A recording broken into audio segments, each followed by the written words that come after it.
On today's episode, the casting director for James Bond is saying, they can't go to somebody in their 20s because they don't know what they're doing.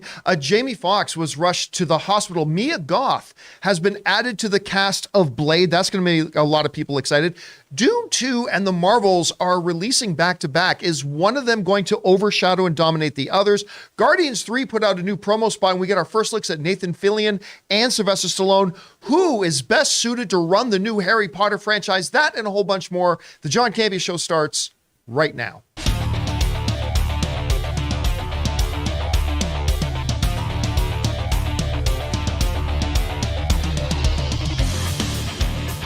Welcome to the best damn movie-related show on the planet Earth, the John Campea Show, coming from right here on my YouTube channel. I am, of course, your host, John Campea, and it is an awesome honor and privilege, as it is every day, to have you, our international friends, gather around as we talk about our favorite things in the world, movies, movie news, TV, and streaming, not just giving you opinions, but giving you information and context so you can form your own better informed opinions yourself. I'm joined here in the studio today by Ray Ora, back there is Taylor Gonzalez, Jonathan Voico is there, the delightful Chris Carr is here, and most importantly, you guys are here. Thank you so much for being here, making the show part of your day. We break the show down into two parts. In the first part of the show, we're going to talk about those predetermined topics. Then in the second part of the show, we're going to take your questions, and you can send in a question to be read on the show anytime, 24/7, by going to our tip link at streamelements.com/JohnCampea/tip. Send them on in, and if we deem your questions appropriate for the show, you'll see them read on our show. All right, guys. With that all down, I haven't mentioned in a while, I should do a little bit of housekeeping here. Guys, if you need your audio-only version of the show, good news, there is a podcast version of the John Campea Show that you can go and find on your favorite podcasting app of choice. Just search for the John Campea Show podcast. Subscribe to it today so it'll be there when you need it. All right, now with all that down, let's get into some topics here, shall we? And we're going to start on the issue of James Bond. Almost as much as who's the next Batman, who's the next Bond is like a Hollywood tradition. Whenever we have a migration of one Bond moving on and we're getting ready for the next Bond to come in, everybody's wondering who it's going to be. Daniel Craig has played Bond for a while, and quite frankly, he's my favorite Bond. I've always considered him to be the perfect amalgamation of the badassness of Sean Connery with the suaveness of Roger Moore, all put into one delightful package. And I've loved him as Bond. Haven't loved every one of the Bond movies that he's been in, but I think he's been a pretty terrific Bond. So for the last, couple of years since it was known that the last Bond film was going to be Daniel Craig's last, everybody's been speculating. Who's the new Bond? Who's the new Bond? Well, we've all put forth a lot of different names about who we could see walking in the shoes of a Timothy Dalton, of a Sean Connery, of a Roger Moore, of a Pierce Brosnan, and so on. Who's going to be the next in that line, that lineage, if you will? A lot of names with a lot of age range, too. We've seen a lot of names of actors who are pushing their 50s. We've seen actors named who are in the early 20s, all that kind of stuff. Well, we might be able to narrow it down a little bit because according to a new story in Variety, the casting director for James Bond is basically saying, don't count on anybody in their 20s because young actors lack the gravitas and mental capacity to play James Bond. Now, while that may sound harsh, and it is harsh, when you hear his rationale, it also might be considered fair a little bit. This is what it says. In a new interview with Radio Times, longtime James Bond casting director Debbie McWilliams explained why younger actors usually don't fit when it comes to finding a new James Bond. When we started, it was a slightly different feel, McWilliams said about the last search for a new 007 that ended with Daniel Craig's selection. We did look at a lot of younger actors, and I just don't think they have the gravitas. They didn't have the experience. They didn't have the mental capacity to take it on because it's not just the part they're taking on. It's a massive responsibility. And listen, do I think you should just discount actors who might be in their 20s just because they're in their 20s? No. But she does raise a good point. You're not just, when you're casting a new James Bond, you're not just casting an actor to come in and play a role in a film. You are casting somebody who, whether you like James Bond or not, I think most people will agree, is simply one of the most iconic individual characters in the history of cinema. And a character that, if you follow in the tradition, other than George Lazenby, you're going to play that role for a while.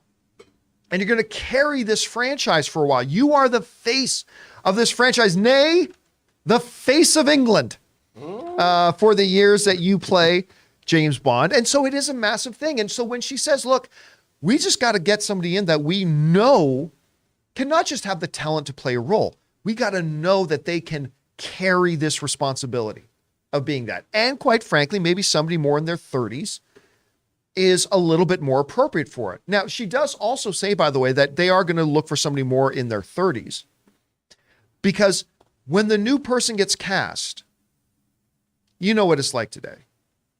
No matter who gets cast in what role, there's always backlash, right? And nobody knows that better than Daniel Craig. Because while Daniel Craig was a beloved Bond, a lot of people forget it didn't start out that way. They go on to say this in the article. The team settled on Daniel Craig, who was in his 30s at the time. The decision did not receive unanimous praise. That's an understatement. As McWilliams told Entertainment Weekly back in 2021, she felt sorry for Craig after his casting led to extreme blowback from press who thought Craig didn't fit the part of Bond. And I'll tell you what, it wasn't just the press. I've talked about this too. I remember there was this big online campaign with the hashtag Craig Not Bond. It was one of the earliest hashtag campaigns I'd ever seen in the movie industry or for a movie. People hated it. Hate it. Look at it, these hair's too blonde. Yep. James Bond doesn't have blonde hair because that's what's important. Well, actually, in the novels, he's blonde. I didn't know that. Is he actually blonde in the novels? Mm-hmm. So it was actually more accurate. Well, there you go. So they were stupid. No, stupid. I mean, but they would say, look at that dirty blonde hair. That's not James Bond, because clearly, but again, that's what's the important thing. A lot of things saying he's not good looking enough to play James Bond. I didn't know James Bond is traditionally quite the womanizer, but I mean, Daniel Craig, I don't think anybody looks at Daniel Craig today and says, that's an unattractive man. He's a good looking dude.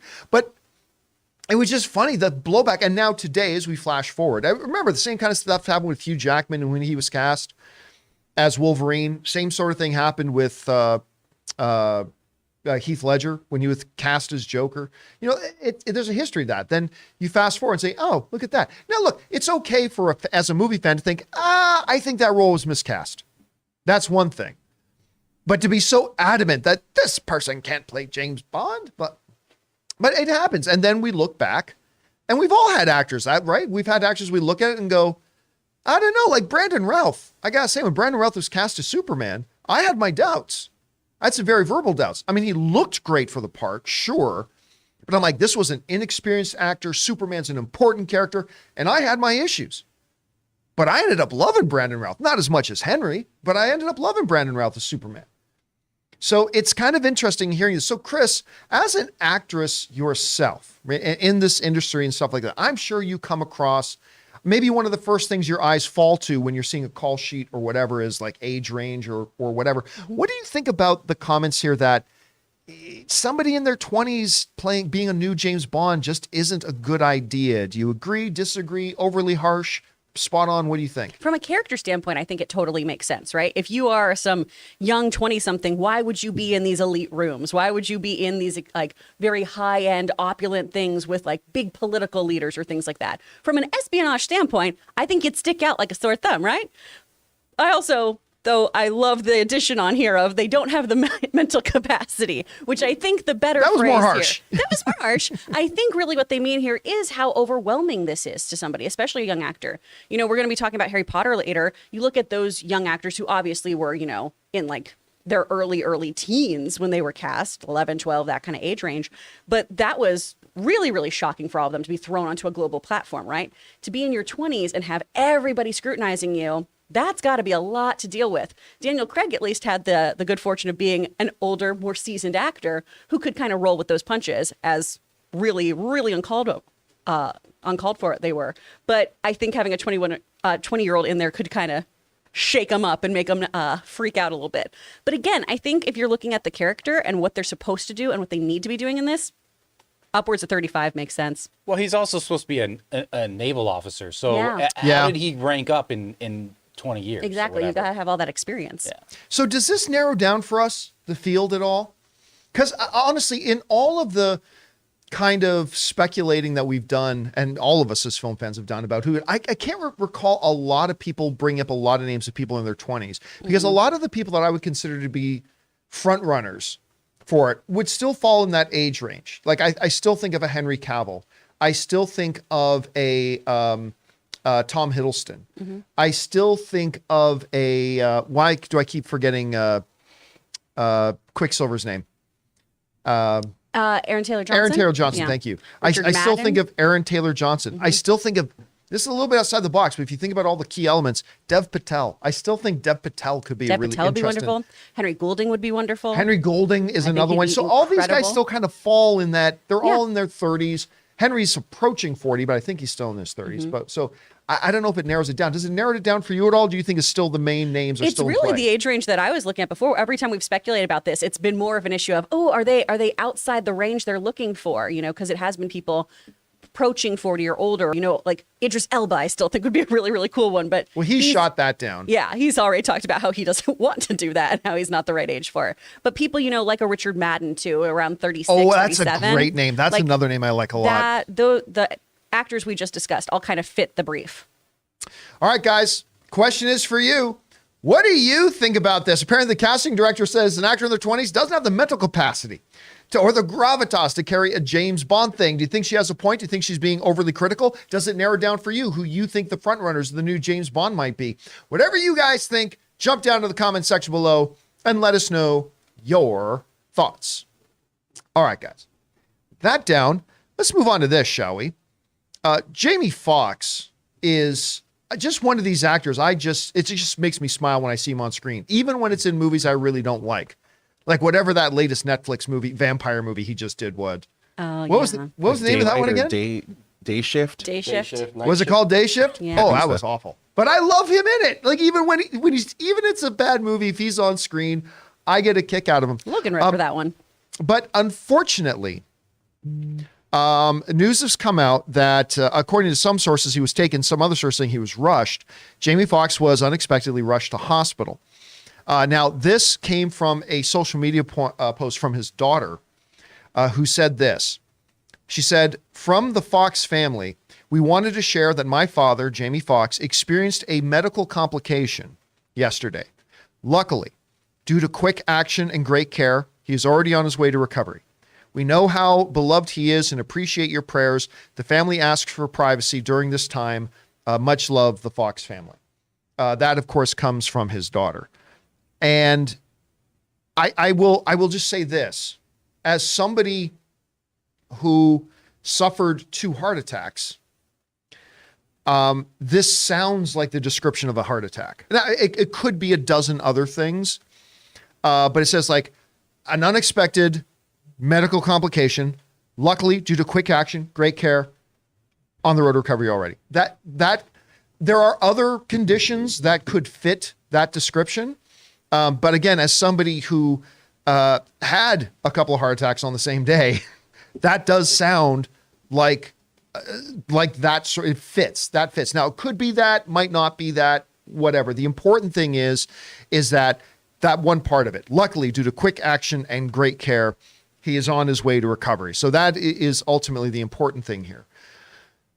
You know, it's so funny. I can't remember one of the celebrities who passed away a few months ago. I remember we were on the show and we were talking about how it's funny that you only start to really appreciate just how important and impactful a performer or a creator of some sort is when something scary happens, right? Because I think Jamie Foxx, a lot of people think of Jamie Foxx and think, oh yeah, he's kind of a goofball, whatever. But Jamie Foxx has had already a profound career. And let's go over and take a look at this. Let's take a little bit of a look at this resume. Jamie Foxx's performer has 2 Oscar nominations, and one of them was a win that he won for Best Lead Performer in 2005's Ray. Or I think the movie was 2004. I think it was the 2005 Oscars that he won the award for Ray, in which he was amazing and continued to turn out great things. But he is a 6-time Screen Actors Guild nominee, whether for lead actor, supporting actor, ensemble actor, whatever. He has 6 Screen Actor Guild nominations. He's done films like, of course, Ray, which won him an Academy Award, Django Unchained, which I think might be my favorite movie of his, Collateral, which he also got an Academy Award nomination for with Tom Cruise. I love Baby Driver. And I particularly love him and John Hamm in Baby Driver. Love them in that. And of course, in one of the biggest films of all time, Spider-Man No Way Home, and a long list other than that. Jamie Foxx truly is a treasure in the Hollywood industry and a treasure for us as fans. And it is really sad and unfortunate that when something scary happens, that's when we take a pause and go, oh my God, we would really miss him. Like obviously, more importantly, friends and family would miss him much deeper on a much more important level, of course. But I'm talking about us as a film fan community. Man, we would miss him because he is remarkable. He can swing in and do something really dramatic and heavy. He can swing in and do something hilarious and fun. He can do action. I mean, he's a Swiss Army knife, really, of acting talent. There's a lot he can do. And we here, of course, obviously wish him the speediest of recoveries for whatever the condition was. Anyway, Chris, you heard about that. What are your first thoughts? And when you think of Jamie Foxx and his body of work, what are some of the first things that come to your mind? I'm just so glad that he got the help he needed in time. That's so scary. And I'm so happy that he gets to be with his family and that they are getting him all the care that he needs. He is such an amazing actor. He's such a true triple threat, right? He can sing, he can dance, he can act. He came up doing stand-up. Yeah. He's a wonderful performer. Collateral is really one for me that changed the game because I'd seen like his sitcom and some other things, and I'd seen him in other roles here and there. But Collateral is the one where I really went, oh my God, this guy can really, really act. He's got chops. And everything he's done, he seems so fun and delightful in. He really, really commits to his roles. He is a consummate performer. He has a great show he's done with his daughter too, with music. He's a Grammy Award winner. This guy could EGOT. So I'm really, really glad that he's doing well. And we hope that he has a really, really speedy recovery. All right, guys, question is for you. What are your thoughts on this? Obviously, it's especially when somebody like Jamie Foxx you think is this big, rough, rugged, strong, healthy guy. Of course, he is all those things, and having some kind of a medical emergency. When you think of his really great career, what are the things that you think about? Whatever you guys are thinking about right now, jump down into the comments section below and leave your thoughts there. All right, guys, with that down, let's move on to this here, shall we? And that is the following. Look, one of the movies, we're accustomed as Hollywood film fans to delays and some drama happening on and off screen about certain things in movies and whatever. But there's been a lot of drama because we're not used to it with Marvel films per se. But wow, the Blade movie, Mahershala Ali's Blade movie, that's had a lot of drama. Right? From it being now years since Mahershala Ali came out on stage and they announced, this is our new Blade. And here we are. And as of today, the movie's still not in production yet, right? Years later, the movie's still not in production. They went through this long process period. They said they were, we need to touch up the script. And then shortly after that, they lost their director. And then they took the script in a new direction, all that kind of stuff. Now, it appears like things are on track now for a Blade movie, and we will keep our fingers crossed that it will be. But this news came to us out of Variety that Mia Goth has taken over and is going to be added to the Blade movie. Now, there's no information being given right now about what Mia Goth and who Mia Goth will be playing. But, I mean, listen, she is as hot of a name right now as just about anybody, especially coming off of Pearl and X. I mean, I remember the first time I really noticed her, it was that movie she was in with Dakota Johnson. Suspiria? No, what was it called? Suspiria. Suspiria. Thank you. That's what it was called. Yeah. I think she had one of the smaller roles in the movie, but that's one of the first places I really noticed her. And while I am not personally a fan of the X movies, she was terrific and everybody loved her. Actually, there was some talk going on around the Oscars that maybe she should have gotten one of the Oscar nominations. A lot of people kind of felt that. Now, you add her to the, is it one? No, it's two-time Academy Award winner Mahershala Ali in that. That makes a pretty powerful duo. Again, we have no idea who or what she's going to be playing, but that's pretty exciting. Now, when I came in here this morning, I was talking to Taylor, and Taylor came up with this thought about, the MCU's got a history with people who've acted in horror and got in there. And he put together this little list. Let's take a look at it here. So we've got Michael Rooker, who plays Yondu in the MCU, made his feature film debut in the 1986 horror film Henry, the Portrait of a Serial Killer, in which he played the title role. Paul Rudd, of course, was in Halloween, The Curse of Michael Myers. Oh, wow. The sixth Halloween of the franchise. Elizabeth Olsen, Wanda, Scarlet Witch, starred in Silent House, an indie horror film about a young lady being terrorized by her family's vacation house. Tessa Thompson, the Valkyrie, starred in the 2006 remake of When a Stranger Calls. That movie's actually kind of freaky. Clark Gregg, who we love around here, was also in that movie. Chris Hemsworth was in Cabin in the Woods. Woo-hoo. Jeremy Renner and Idris Elba were fighting zombies in 2007's 28 Weeks Later. And Florence Pugh, Ray's beloved Florence Pugh, Yelena, starred in Midsommar, as some of us call it, in 2019. So there is this really interesting background in history of Marvel and Kevin Feige and their casting directors kind of keeping an eye on people who have a little bit of horror in their background. And Mia Goth is the next follow-up in that proud tradition. Anyway, Chris, you hear about this. First of all, I guess we should just mention, it's big news that anything that has some progress for the Blade movie is big news. Yeah. But Mia Goth being added to this, what do you think about that? I mean, the poor Blade film, it just can't catch a break usually. I mean, this was announced back in 2019. We had the pandemic obviously throwing things off. There's all the issues with the directors, the scripts, all of this. So it's nice for them to get a win, right? We have such a great actor already attached to this, and to add her here, that's wonderful. Yeah, I'm not particularly familiar with a lot of Mia Goth's work because this is not a genre that I pursue watching a lot. But she is, I know, shocking, Ray. But she is the scream queen right now, right? And she does so much work that really, really resonates with people. And a lot like comic book films too, horror a lot of times gets kind of pushed to the sidelines of being quality cinema, right? And even though it's not my cup of tea, this is cinema, right? What she does in X, what she does in Pearl, all of these things, she's an incredible, incredible actress who can really commit to stuff from what I've heard about her. She was in Nymphomaniac Volume 2, so she does a lot of boundary pushing stuff as well. I didn't know she was in Nymphomaniac. That. That's how she met Shia LaBeouf. And then she's in Infinity Pool that just came out as well. Yeah, that which is a real different kind of movie. Yeah. But so she's already done so much heightened kind of stuff. So to throw her into a superhero kind of world, right? She's already going to be able to commit to those kind of big stakes that we have to have. She's already somebody who can suspend her disbelief.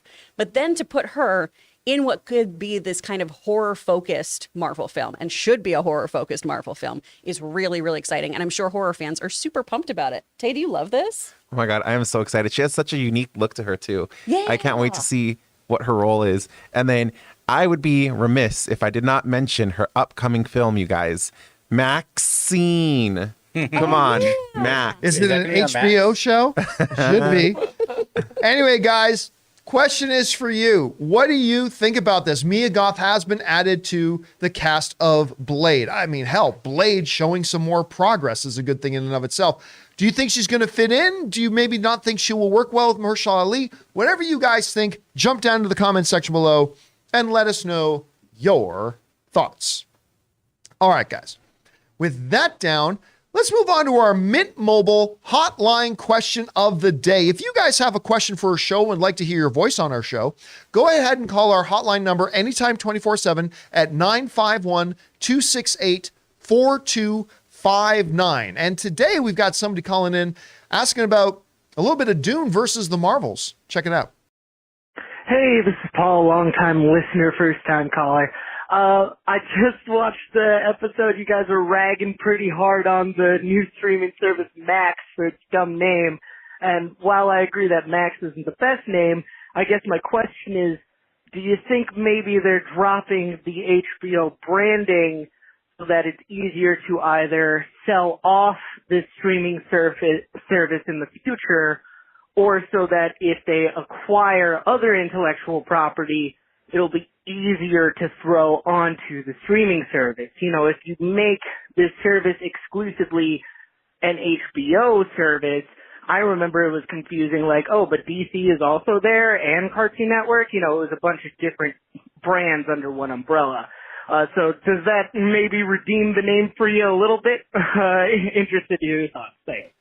All right, thanks, Lofcon. Obviously, I got our thing. We got another hotline coming up a little bit with Dune and the Marvels. This one's about HBO. And of course, yesterday we talked at length about the confoundingly idiotic decision to take the name HBO out of HBO Max. I mean, HBO is, there are companies that will work decades to build the prestige and brand identification of an HBO. They are synonymous with the highest of quality, the best shows, the best success. HBO, the term HBO, whether that's a good term or not, is synonymous with all of that. And companies kill to have that. The decision to take that out of the name of their premier streaming product is just the wrong decision. Now, look, I tried to say this yesterday, but it might have got drowned out in all of our sarcasm. At the end of the day, the name of the service won't mean all that much. Okay? Won't mean all that much. Except for the fact that the naming conventions can cause confusion if you don't do it right. Well, again, yesterday we talked about the fact when they launched with the name HBO Max, it was in an environment when already running was HBO, HBO Go, HBO Now, and then they followed that up with HBO Max. And all four of those were a thing at the same time, which caused a lot of confusion with the audience. And I think taking out the name HBO might do a little bit of that. But again, long-term, it will not affect how good or bad the quality of the service is. It is just a name. A stupid name, but a name nonetheless. All right? Much like Peacock. It is just a name nonetheless. So it's not that big of a deal. But it does raise up the question that they're just asking about some of the reasons that maybe perhaps was behind their rationale for wanting to make these like really stupid decisions about, naming it just Max. And so let's go over to the classroom here for a second and we'll take a look at this. So one of the things that they've just brought up is the idea that it might make it easier to sell the service later. And that is, look, I can totally see why your mind would go there first. Like, hey, whenever you make changes to anything, maybe it's to try to increase value, that you have a more valuable commodity on your hands, that if you are looking to sell it later, it might make it easier to sell later. It's a good question. It's a good theory. The problem, though, with that theory is that the name HBO makes it more valuable. I think just the name HBO makes this thing a lot more valuable. And I actually think taking out the name HBO actually lessens your ability to sell it later, or might lessen the value of it as a property a little bit later. So I don't think that's it. Now, the other point or possible reason why they might make this change that the caller brings up is maybe it'll make it easier to add different content. Like they said, on HBO, you got DC stuff, you got Cartoon Network stuff, and moving forward, it's not unreasonable to believe that Warner Brothers will look to add and acquire more content, more categories of content, if you will. That's a legitimate one. My counter to that one would be that, well, just because you put Nat Geo and Pixar and Marvel under Disney Plus, it doesn't mean you take the name Disney out. Well, if it says Disney, you got Disney Animation is on there. You've got like all this kind of stuff. You still keep the main overriding brand name because Disney is a valuable name and a valuable IP like HBO Max was. But again, that could make it possible. One of the reasons why you would consider, or they would consider, changing the name. Maybe that's one of them. You call it Nat Dizpix. Yeah, that one would work. It's the place to go for HBO. All right. Another one that I hear talked about a lot is the idea to reflect the wider offerings they have, i.e. Discovery. To reflect the wider offerings they have, like Discovery. Now, listen, while it was still confounding to a lot of people, then when you look at Warner Brothers and you look at Discovery, you would have thought it was Warner Brothers buying Discovery. But it was the other way around. It was Discovery buying, Warner Brothers. And therefore they own HBO. And maybe there are remnants of the Discovery people who think it's disrespectful to them to just keep the name HBO because that wasn't our thing. Listen, if I'm David Zaslav, I'm looking at those Discovery staff and saying, suck it up. It's what's better for our business. Like, I get it. You've been working on Discovery. That's great. But now this is a part of us. And get over yourself if you're being preciously hanging on and clutching your pearls about, but our name is a Discovery thing and it's not respectful to us. Oh, get over it. This is business and this is better for business. But again, maybe even just philosophically, it's like, well, if we just leave the name HBO in there, maybe it will create some confusion about, well, wait a minute, my Discovery stuff won't be on there because that's HBO. And maybe taking the name out is one of those things to kind of reflect a wider option of content.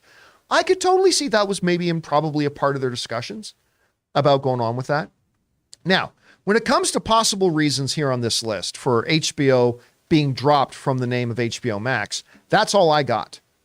I don't really have anything else other than that, like for legitimate reasons why they would drop it, other than David Zaslav apparently felt the letters HBO were holding them back from their destiny. Well, I mean, this may have inched them even closer to their destiny, but I noticed another change just in their imagery here. So Exhibit A, this was yesterday, the one to watch for HBO. Right. Today, the one to watch. Ooh. And here, the one to watch. They heard your complaint. So they made yet another change. This was clearly a reaction to the ranting on the John Campea show yesterday. So I don't know, maybe they'll use that, the one to watch for HBO, and maybe that will become interchangeable, like the one to watch for DC, the one to watch for Cartoon Network, the one to watch for Harry Potter. Could be. I mean, maybe that becomes an interchangeable kind of slot that they can move in and out. Or maybe they just realized overnight how stupid it was to take the name HBO out and say, the one to watch to HBO. It's kind of dumb. So, Chris, let me go over to you. Mm-hmm. You see my list here that we have of possible reasons behind it. And listen, while I may disagree with some of these reasons, they're legitimate topics of conversation to have about whether or not to change the name of a thing. Can you think of any other reasons on top of the ones that I have here on this list as to why they decided to make this change from the name? I mean, really, I think we cover it here. The biggest thing is the name change is just a symptom of all these other issues that are going on this. And that's the big issue of all this content merging together, right? And so it's just trying to have a more homogenized version of their content. And they decided to do that with Max. The other things that they're working on are much more important, too, than the name. As dumb as we all might think. Each time I hear it, I just think of the Grinch's dog. Like, that's what I'm going to watch. True. That's right. That's what I'm going to go on. But, they're trying to optimize user engagement. Their platform currently doesn't have what all the other streaming platforms have, where they make recommendations based on what you've been watching. They don't advertise their own content to you of, hey, if you liked this, watch this, like things like Netflix, Hulu, and other streamers do, which is really, really basic stuff, right? The user experience on HBO Max, now Max, isn't as streamlined as other ones too. So when you're finding all this stuff on here, that's the sort of thing they need to start fixing, not just the name. So as silly as it is, I think it's just bless you. I think it's just kind of a symptom of more changes we're going to be seeing with all of the programming and distribution of their properties. All right, guys, the question is for you. What do you think about this? I mean, the name is done. And while I think it's a dumb name, it is just the name. I mean, ultimately, this doesn't change the quality of the service or how good the shows are going to be that comes out. Not at all. But when you think about it and their rationale, what do you think were some of the main pushes behind it to change the name and to drop HBO from the name title? Whatever you guys think those might be, jump on down to the comment section below and let us know your thoughts. All right, guys. With that down, and before we move on, because we still have some more things to talk about here, but before we get to them, we're going to take just a quick second here and thank a couple of sponsors of our show here today, the wonderful folks at Fume, and of course, the always reliable Manscaped. Guys, we want to take a minute and thank the sponsor of today's video, Fume. Listen, cold turkey may be great on sandwiches, but there is a better way to break your habits. And we're not talking about some weird mind voodoo from your crazy neighbor or putting Vaseline on your feet under your socks. No, we're talking about our sponsor, Fume, and they look at the problem in a different way. Not everything in a bad habit is wrong, so instead of a drastic, uncomfortable change, why not just remove the bad from your habit? And Fume is an innovative, award-winning device that does just that. Instead of electronics, Fumes is completely natural. Instead of vapor, Fume uses flavored air, and instead of harmful chemicals, Fume uses all-natural, delicious flavors. Your Fume comes with an adjustable airflow dial and is designed with movable parts and magnets for fidgeting, giving your fingers a lot to do, which is helpful for de-stressing and anxiety while breaking your habit. When I first got my Fume, I couldn't believe how beautiful the design was. It's perfectly weighted, and when I breathed it in the first time, I was blown away by just how fresh it tasted. Fume has served over 100,000 customers and has thousands of success stories, and there's no reason that can't be you. Join Fume in accelerating humanity's breakup from destructive habits by picking up the Journey Pack today. Head to tryfume.com and use the code Campea to save 10% off when you get the Journey Pack today. That's tryfum.com and use the code Campea to save an additional 10% off your order today. We want to thank a sponsor of this video, Manscaped. Gentlemen, if you didn't already know, it's tax season here in the US, and you know what that means? It means that Manscaped is here to make sure your paperwork is done and your boys downstairs are having fun. Make sure you spend your tax return money on the important things in life, like family, friends, and ball deodorant. Join the 8 million men worldwide who trust Manscaped by going to manscaped.com for 20% off plus free shipping with the code Campea. Guys, you know I love all my Manscaped products, from the body wash to the lawnmower, an elegant tool for a more enlightened age. So what better way to invest your tax return than into yourself? Manscaped has the full package from head to toe to make sure you get your money's worth this April. The Performance Package 4.0 is the ultimate bundle you need to reinvent yourself and your confidence. The Lawnmower 4.0 trimmer is the star of the show, offering a precise shave on all your widest hedges, equipped with an LED light so you can navigate in and out of those difficult areas with ease. The Performance Package 4.0 now includes Manscaped's brand new Weed Whacker 2.0 ear and nose hair trimmer. And don't forget, for all my international friends out there with a little bit of scruff, Manscaped now has beard products. The start of spring also marks the start of Testicular Cancer Awareness Month in April. Manscaped has partnered with the Testicular Cancer Society to bring awareness to testicular cancer, men's health, and early cancer detection. So get 20% off plus free shipping with the code Campea at manscaped.com. That's 20% off plus free shipping with the code Campea at manscaped.com. Don't just get your money back this year, get your swagger back too with Manscaped. Manscaped, the one to go to shave your balls. Thank you to them and, of course, to our friends Fume for sponsoring this episode of the John Campea Show. All right, guys, with that down, let's get on to another hotline question here. The one I thought we were going to do off the top. This one, of course, is about Dune versus the Marvels. Check it out. Hey, John, Zach from California here. I just realized that Dune 2 is coming out a week before the Marvels. Do you think that's going to hurt the box office? Dune 2 is scheduled to come out, I think, November 3rd, and then Marvels is coming out November 10th. So there won't be a huge window for making money. Thanks for bringing on the filthy. Zach, thanks a lot for calling that in. So, yeah, listen, I've always thought, traditionally people would ask, oh, this big movie's coming out in April and this other big movie's coming out in April. It's like, yeah, but they're 3 weeks separated. I've always thought you can have two big movies come out, like big premium movies come out. And as long as there's like 1 weekend buffer between them, so you got one coming out one weekend, a buffer with some smaller movies, and then the next weekend after that, another big movie, I perfectly think that's perfectly good and perfectly fine and everything's fine. But coming up in November, we do have a back-to-back little bit of a face-off situation here going on. As November 3rd, and I know the release date has moved around a bunch, but as of right now, November 3rd, Dune Part 2 is coming out. And of course, the first Dune won the most Academy Awards at the last Academy Awards. I think it won 6 or 7 awards, if I'm not mistaken. Taylor, maybe you can look that up, how many Oscars it won. But it won more than any other movie that year. And of course, 1 week after that, The Marvels, which they just dropped the first trailer yesterday. I'm excited about seeing that movie. 6 Oscars. It won 6, right? So top of the list with 6 Oscars that Dune won. So we got Dune 2 coming out. So, like, even I have to admit, having 2 films like that bumping up back to back, that's going to have an impact. But what kind of an impact, how much of an impact, and which one will be impacted more are the questions that we have. Now, if we go and look at these 2 films and some of the circumstances surrounding them.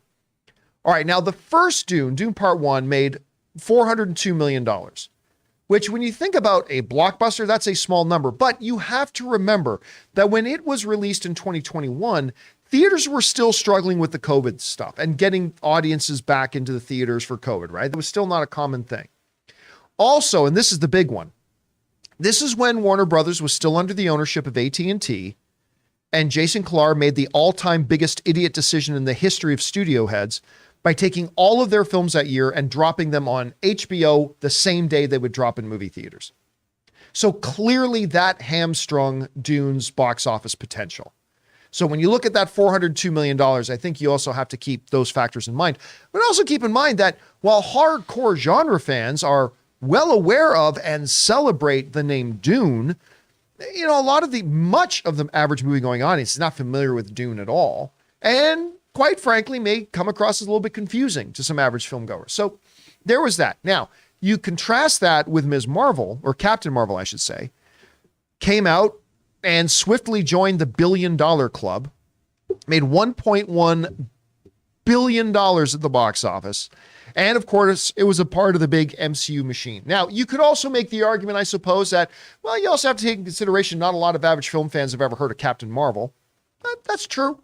I don't think she was as obscure as, say, maybe Guardians of the Galaxy were, or Suicide Squad were, or something like that. I suppose that would be a fair one to say. Now, look, going into this year, these going head-to-head, the circumstances are different, right?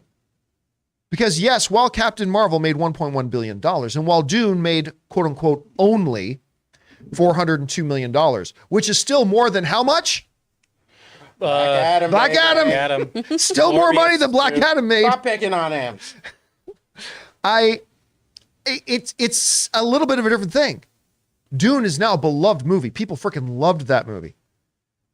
And it won 6 Academy Awards. Now, am I saying Dune Part 2 is going to be a $1 billion film?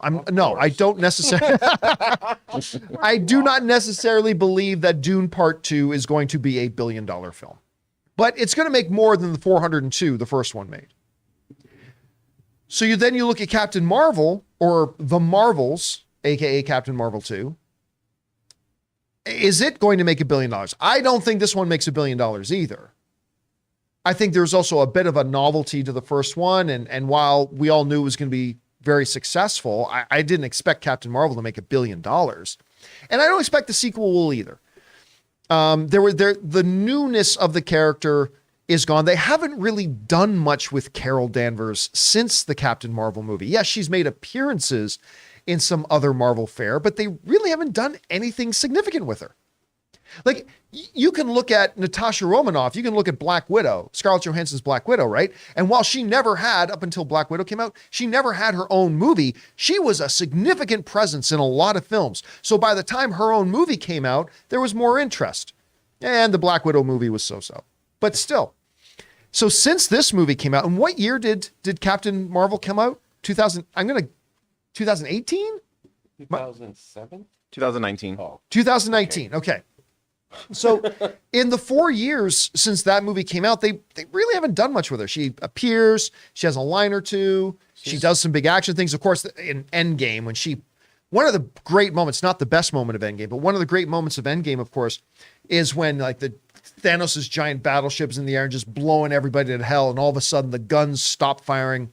They turn towards something else in the sky, and in comes Carol Danvers and rips the ship in half and just destroys it. That's a great moment. That's kind of a chill sort of moment.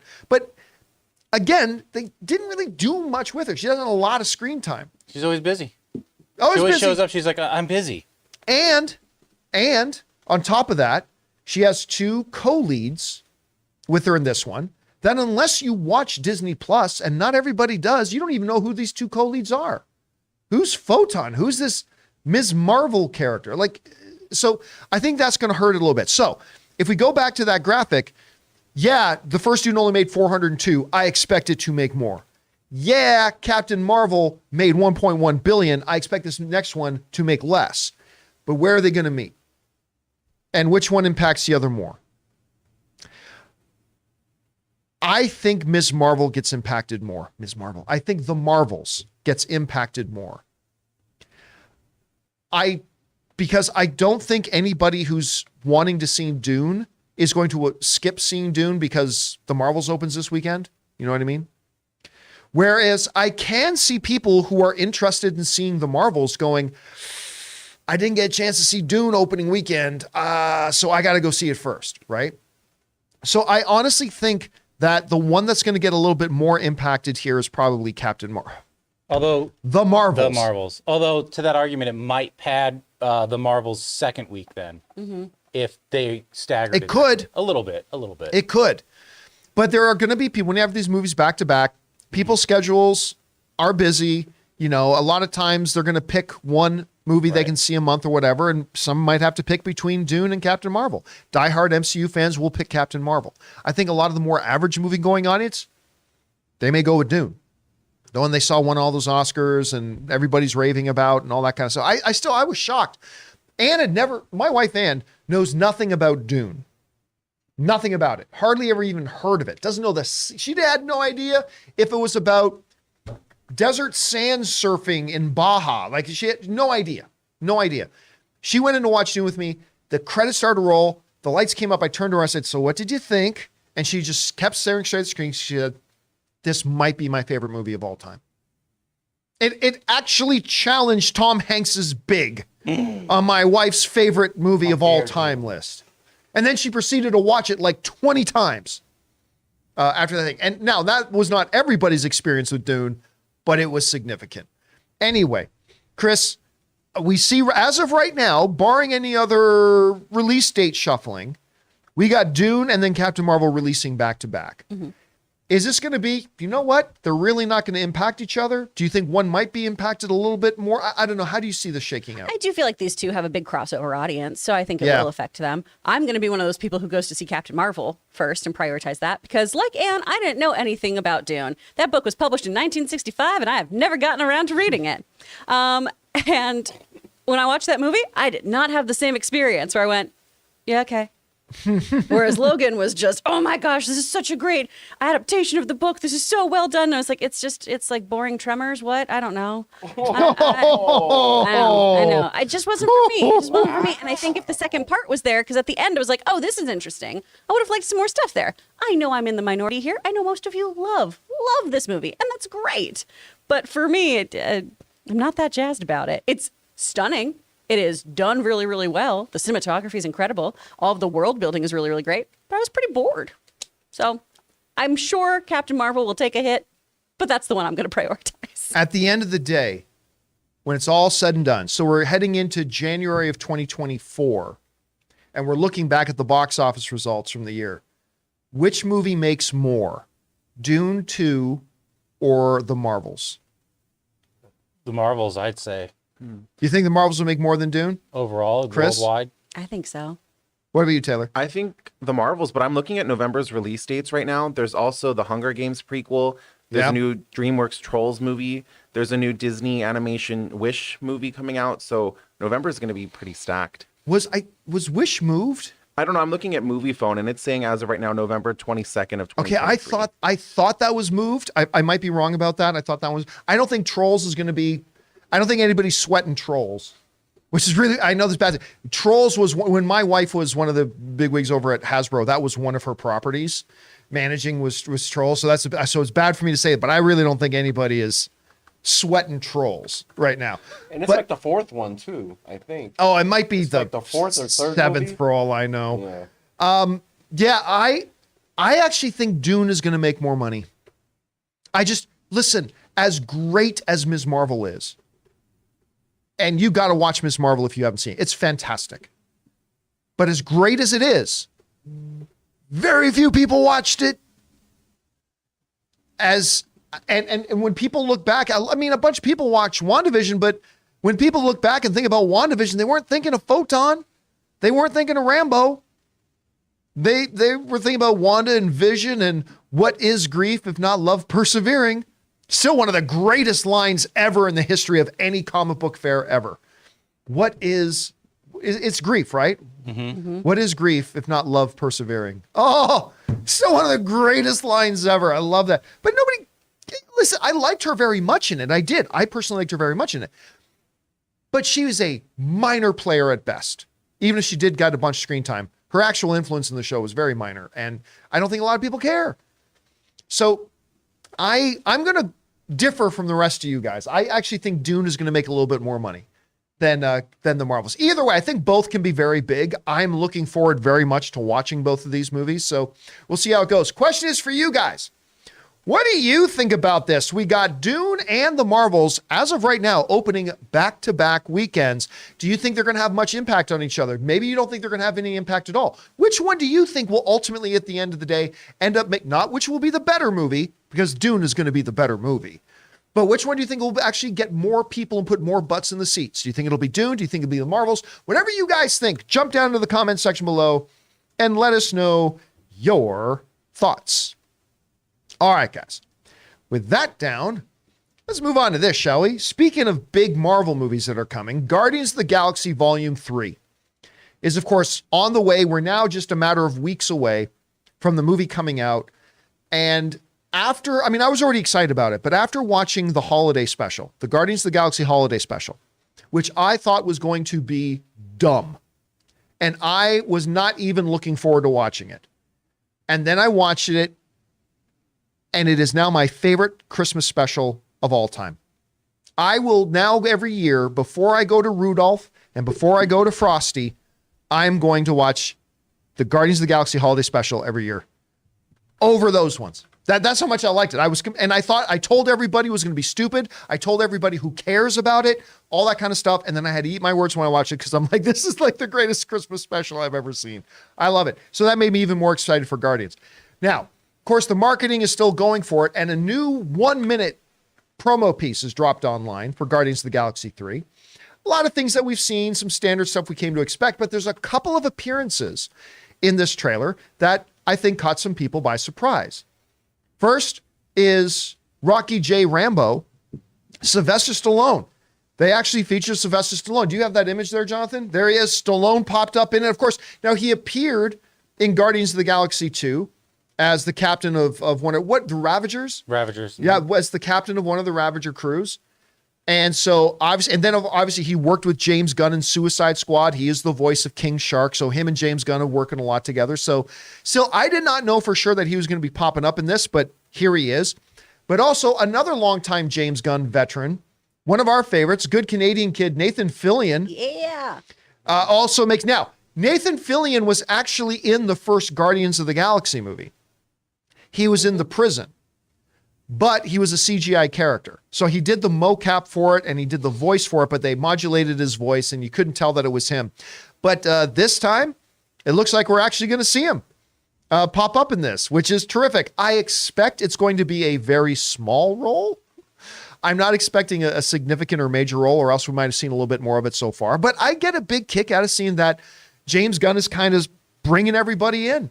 All the people, and of course, James Gunn and Nathan Fillion worked on my personal favorite James Gunn film, which is, of course, Slither. You guys hear me talk about this movie all the time. It's brilliant. If you haven't seen it, you must watch it. But it's kind of cool seeing them all pop up in this. Chris, you saw the new spot. Now they're actually putting Sylvester Stallone in the spot. We're actually getting a glimpse of Nathan Fillion. How big do you think their roles will actually be? And do you think it's kind of significant and people will get excited about seeing their faces there? I feel like we've got a little bit more wiggle room with Sly here. You know, he's already been in the franchise and everything. We've seen him before. He's an established character. I think they're going to kind of beef up this role just ever so slightly. He's not going to be, you know, a guardian. He's not going to be on the level of that. But I do think we'll feature him a bit more. As far as Nathan Fillion goes, freaked out when I saw him in this. I got so excited for him to physically be present in the Marvel Cinematic Universe. But I do think that's probably going to be more of a little kind of cameo Easter egg moment for all of us Gunn fans who know that he's a longtime collaborator. So I don't anticipate his role being pretty big. I'm sure it's going to be a standout funny moment though or something. All right, guys. Question is for you. What do you think about this? We actually get our looks at Nathan Fillion and Sylvester Stallone in Guardians of the Galaxy 3. Does that excite you? Maybe you don't care. How big or small do you think their roles are going to be in the film? Whatever you guys think, jump down to the comment section below and let us know your thoughts. All right, guys. With that down, let's get into our main topic here today, shall we? And that is this. Now, yesterday, on top of announcing that Warner Brothers is going to achieve their destiny by dropping the letters HBO from their streaming service name, they did make a lot of big announcements, like a lot of very, very significantly sized announcements. The Conjuring is getting its own series, right? Big. The Robert Downey Jr. has got a couple of projects he's got going on with them.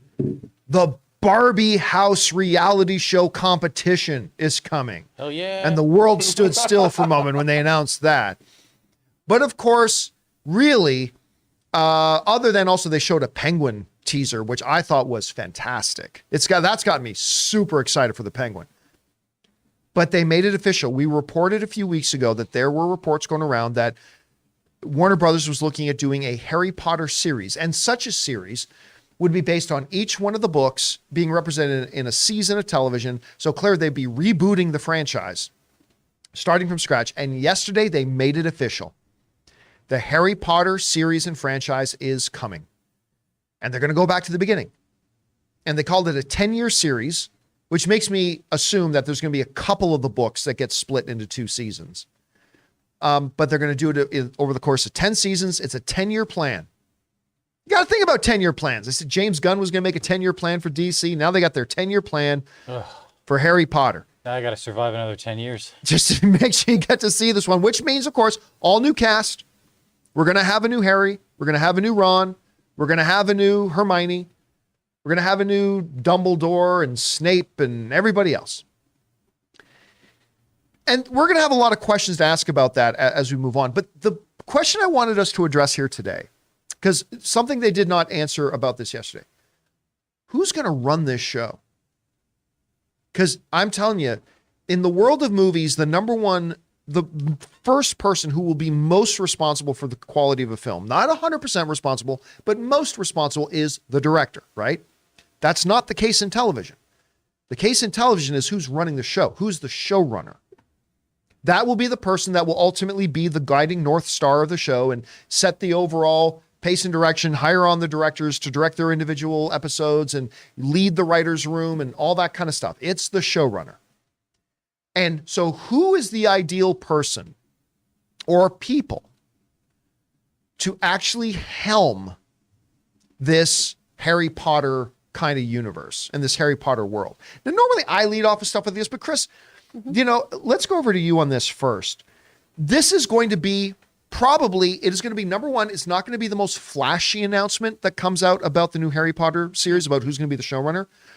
But I think we all agree it is single-handedly the most important announcement that's going to have to come is who is running this show, who's going to be in charge of it, who's going to set the direction. So when you look at this new Harry Potter series, who are some of the names of people you could see helming a new Harry Potter series? Oh, well, you could have a Mark Guggenheim doing Carnival Row, right? Already existing in that kind of fantastical world with magic and everything being real. This is probably a cop-out, but I definitely think you can look to past Doctor Who showrunners and use them here too. I don't see why that's a cop-out. Just to being like any showrunner from Doctor Who. I would personally go with like a Chris Chibnall who did Torchwood. I think he would be wonderful in that. Stephen Moffat, as long as he doesn't give Harry Potter a frickin' mind palace, because that seems to be like the only thing he does now is like, and Sherlock has a mind palace, and Peter Capaldi has a mind palace. I'm over it, Stephen. Move on. The one who I'm really excited about, though, and I had to double check some stuff on her, but she did End of the Fucking World, and that is a comic book adaptation. So somebody who's already worked with taking something that existed in print form and made it a show and everything. And that is Charlie, what is her last name? Charlie Koval, I think could be a really, really interesting fit here. She worked with young actors. Obviously, End of the Fucking World is a much different kind of thing. It's a very kind of dark but humorous look at somebody who thinks they're a serial killer and is like, I should graduate to killing people. And it's very, very different, but she's used to working with young talent. She obviously has a knack for adapting things well and making sure that that transition makes sense. So I think that one could work pretty well too. And if he didn't want to keep making Academy Award nominated films, I'd really love to see Alfonso Cuarón because his Harry Potter is my favorite one. So take a step back from the director's seat and maybe do some show running could be really cool because he had such a great vision for that film. All right, so I've got 5 names. Okay. And surprisingly, none of my names are the same as yours. Oh, all right. So I've got 5 different unique. Now, when I was looking at it, I wasn't looking at people who run shows that were like Harry Potter. I was looking for people who were producing and writing and show running shows that nailed the same kind of themes and the same kind of temperaments maybe that I would want to see brought into this new Harry Potter world. So here are the 5 names. These are in no particular order. These are the 5 names that I could see. I'm going to start off with Dan Fogelman. Oh. Dan Fogelman is one of the showrunners of This Is Us, which has, of course, been with the adult age bracket on television, was like the #1 show for like 6 years. It's all about family, relationships, bonds, drama between people who are special to each other and all that kind of stuff. But lest you think that's a little too heavy, he's also one of the main producers of Only Murders in the Building. So this is a guy who has known how to shepherd shows that, like, you think a guy like this kind of guiding the evolving dynamic and relationship between Ron, Hermione, and Harry growing up and all that kind of stuff. He brings that, but you also want a little bit of that lightheartedness, that joy. The guy has also done it with Only Murders in the Building. He has a track record of success. He knows what he's doing. He brings those themes to life really, really well. And if you can transfer that into the Harry Potter stuff, I think you got something really special there. So my first one up, again, no particular order, is Dan Fogelman. All right. We go down after that to Stephanie Robinson. Stephanie Robinson was a showrunner on Atlanta and a writer-producer showrunner for What We Do in the Shadows. Same kind of mixture here that we were looking at with Dan, right? So you're talking about being able to bring characters that we get attached to, whether you're looking at Nandor or whatever. You're developing these characters we completely emotionally attached to and give us joy and make us laugh and all that kind of stuff. And then you cross that with something like stuff that she did with Atlanta, right? That's a really interesting range there. And again, for me, it's thematically. If you can take those types of things that she's done there with Atlanta and What We Do in the Shadows, and of course, I'm a little bit biased here because everybody knows how freaking much I love What We Do in the Shadows. But you take somebody like that, who's had that type of success with that kind of wide-ranging thematic stuff, and bring it into Harry Potter, I think you got a winner here. So we got Dan, we got Stephanie. Next name I want to put out there is Bill Hader. Bill Hader is a known Harry Potter fan. He is in the HBO family. He's won awards for the HBO family.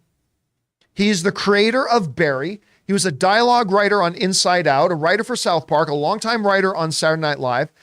This is a guy who can make dramatic and funny television at the same time. He brings a gravitas with him because it's the only recognizable name on the list. It's Bill Hader.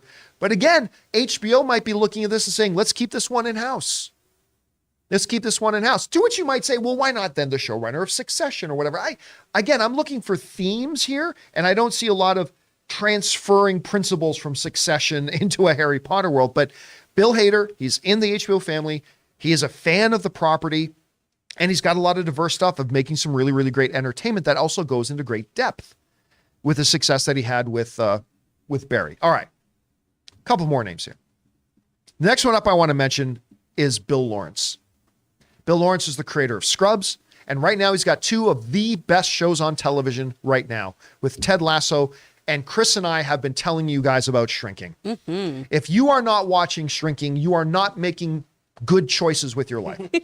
Because Truly. Shrinking is absolutely phenomenal. What Jason Segel and Harrison Ford do on that show, and the whole cast. You know what might be my favorite character in that show? Who? The neighbor's husband.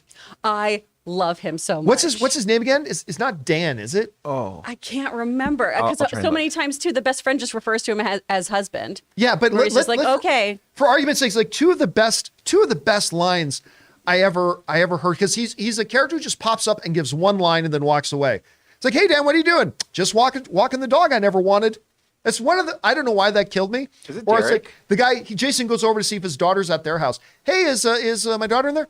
Yeah, and hey, I thought I was done raising kids, so thanks for that. Yeah. And then walks off. And his sexual jokes are absolutely hilarious. Oh, they're too. fantastic. But I mean- tell Jimmy he's got a nice ass. What a great ass. He could do some squats. Oh, you know what? And what was the annoying neighbor's name?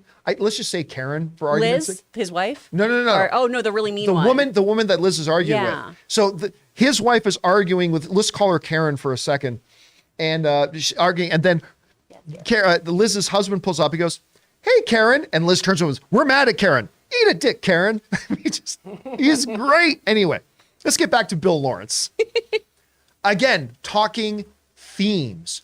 When you look at shows like, Scrubs is more pure comedy. They had some dramatic stuff in it. I The love Brendan Scrubs. Fraser episode. Oof. Which one? Brendan Fraser Oh, episode. yeah. That By the one. way, Ryan Reynolds' episode was pretty fun too. But when you look at Ted Lasso and Shrinking, these are like shows and series that are incredibly hilarious, but there's real drama in them as well, and real themes and depth to both of them.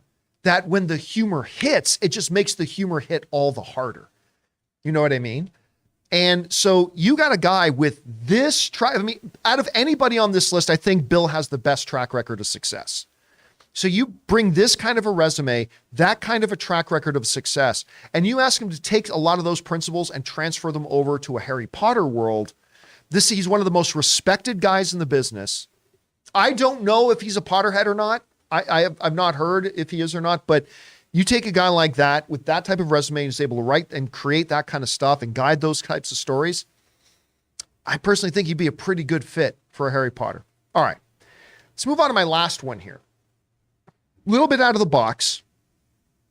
I can go the Duffer Brothers. Because when you talk about Stranger Things, which is obviously not a children's book first, like Harry Potter was, but I would argue that there's a lot of parallels between Stranger Things and the world of Harry Potter, right? And you're talking about guys who have run a show that has your main protagonists as kids and children living in a world that has adult drama. There's supernatural and fantastical elements, and we get to watch these kids grow up and develop and change, and their story arcs develop and change, stuff like that. This is one of those picks for me that is strictly because of the parallels. There's a lot of parallels there, and they have had, listen, Stranger Things dominates television, at least the last season did, right? They've clearly had a world of success. Now, the biggest thing working against the Duffer Brothers right now is the fact that they want to do more Stranger Things stuff. Okay, be that as it may. I still think this would be a very interesting choice. Like if Variety tomorrow reported the Duffer Brothers are signed on to showrun this Harry Potter series, that is something I would be pretty excited about. Listen, I'm going to be honest with you. I'm going to be pretty excited with any of these names. If Bill Lawrence gets announced, I'm going to be super excited. If Bill Hader gets announced, I'm going to be super excited. If Stephanie Robinson gets announced, I'm going to be super excited. If Dan Fogelman gets announced, I'm going to be super excited. A number of your picks as well, like a Doctor Who showrunner. Again, because I don't think anybody on my list are British. Yeah. I don't know that that's an essential thing. No, because they could but go it over helps. there. But the Duffer Brothers too, because they're planning to do a West End show version of Stranger Things. So, I mean, I know anyone can get on a plane, but it might help if they're already working on something there.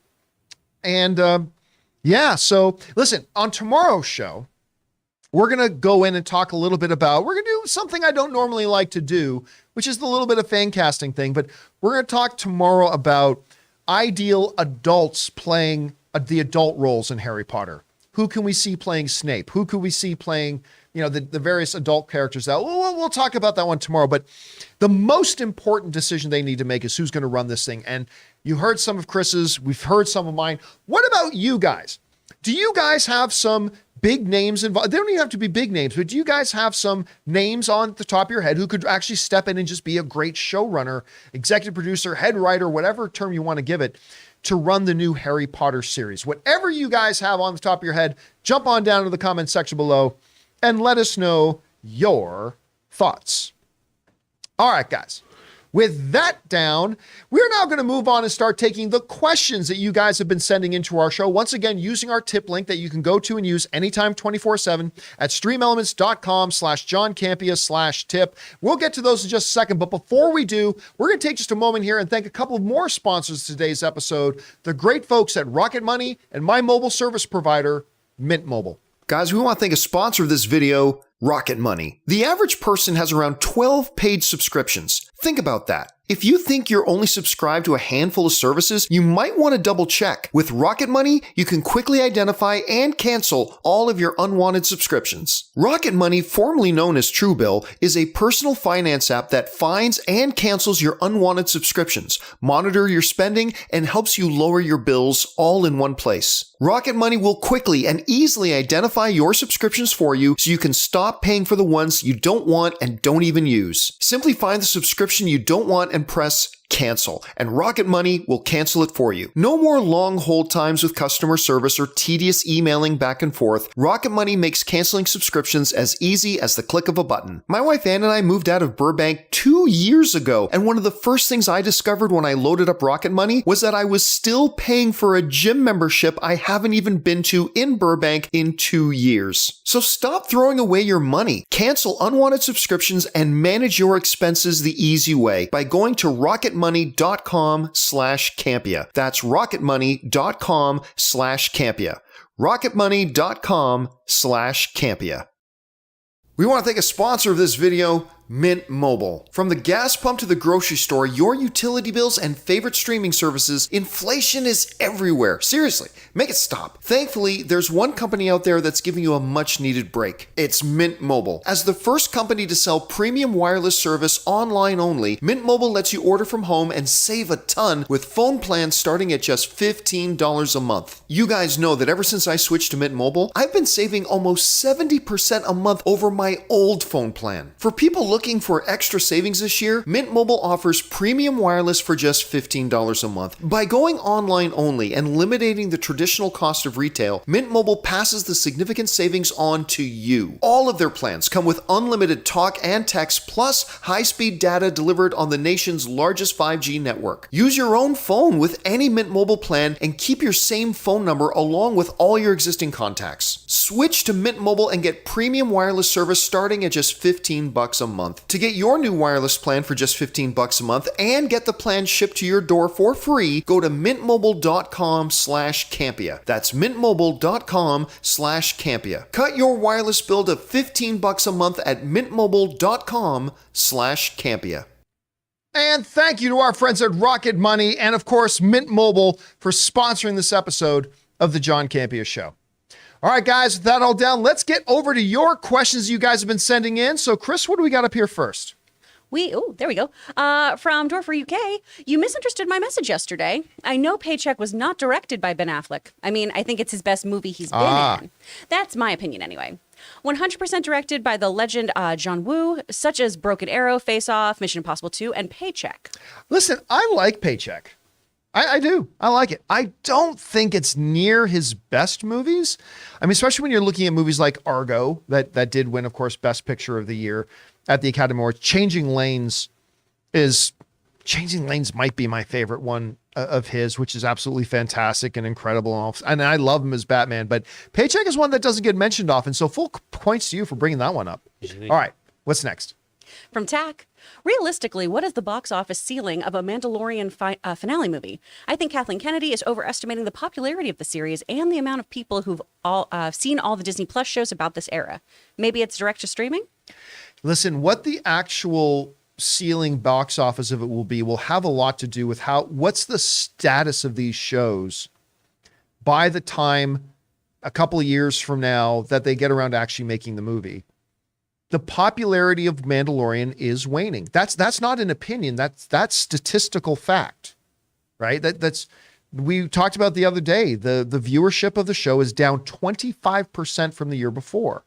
So, and I'm not saying it deserves it or not. I'm not saying any of that. I'm just stating a statistical fact. The show has never been less popular than it is now. If they do a season 4 before they do the movie, which I think they will, if the viewership on that continues to drop, then I don't know. And then another big question is Ahsoka. Because this movie that they're talking about Dave Filoni doing will also conclude and wrap up whatever storyline we're getting in Ahsoka. Now, the trailer looks phenomenal for Ahsoka. I loved it. I think it looks great. But again, just because you have a great trailer, that doesn't mean the show's going to be good. So we'll have to see, will people respond to it? Will people tune in? Like, how will it do? So if the Mandalorian movie was coming out, let's say Mandalorian, the movie, was coming out in February. It's like 9-10 months from now. I think you're looking at like a $400 million movie, maybe $500 million movie.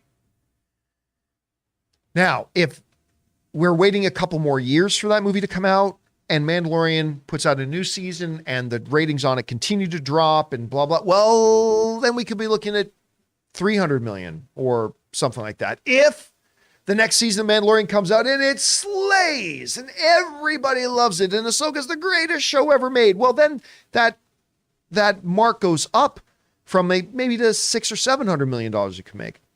But yeah, it all depends on how the shows go. Because right now, the popularity of them are going in the wrong direction. Ahsoka could turn that around. Mandalorian season 4 could totally turn that around just like that. But we'll have to see how that does. All right, great question. What's next? From Stubble McShave, apparently the announced Star Wars movies are not greenlit yet. I suppose that means that no money has been allocated for the movies. How many of the movies do you think will be greenlit, and which are most likely to be completed? Money's already been allocated. So money can be allocated and spent before a movie's greenlit. Like, for instance, when you're developing a movie and whatever, you got to put money into that just to get it developed. By development, I mean the concept that we're sitting down, you're hiring writers, you're bringing in some producers to sit down and kind of come up with what is this going to be and all that kind of stuff. But then the green light means, okay, now hire all the crew, start booking the locations, pay the actors, sign the contracts because this movie's happening. Yeah, I heard a report that said none of those movies they announced are actually fully greenlit yet. That's not terribly surprising, to be honest. It's not terribly unusual. They are clearly have intention to greenlight, but you have to get all these movies to a certain point of development. And then when you're ready, completely ready, because Kathleen Kennedy has been known to move forward on things that she has not been 100% ready to do. Hence you get all the writer turnover and director turnover and canceled projects and all this kind of stuff. So they're going to wait till they're totally ready. So, and you know me, I think every movie they announce is a 50-50 chance of actually happening. But the fact that they were announced and not yet greenlit yet, that's not completely unusual for the industry as a whole. So I wouldn't read too much into it just yet. All right, what's next? From Anonymous. Hey, crew, watching you guys from London. Thank you for recommending Shrinking. It's amazing so far. There you go. Do you know Roy Kent, Brett Goldstein, is one of the creators with Bill Lawrence and Jason Segel? Yep. Do you think there'll be a season 2 anytime soon? I know he's one of the producers. Is he actually one of the creators? Yeah, he of the writes show? on it and everything. I did not know that. He was the one who was sent to go talk to Harrison Ford about being in it.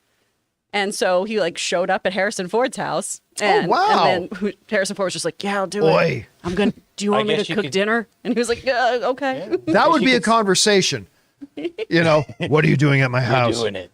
I just wanted to come over to talk to you. All right. That would be a very grumbling kind of voice thing. I've never heard him speak without his Roy Kent voice. Yeah. He's delightful. He's lovely. He has a great video online that I highly recommend of him doing a really quick version of Muppet Christmas Carol. Mm-hmm. It's fantastic. He loves the Muppets. He interviews them too. I think it just got greenlit, Shrinking. Oh, it did. The second season. Yeah. For the second season. Did you see the Harley Quinn Valentine's Day special? No, but I know he's in it as himself. And yeah. He's a very central character to it. I won't say what or how or why.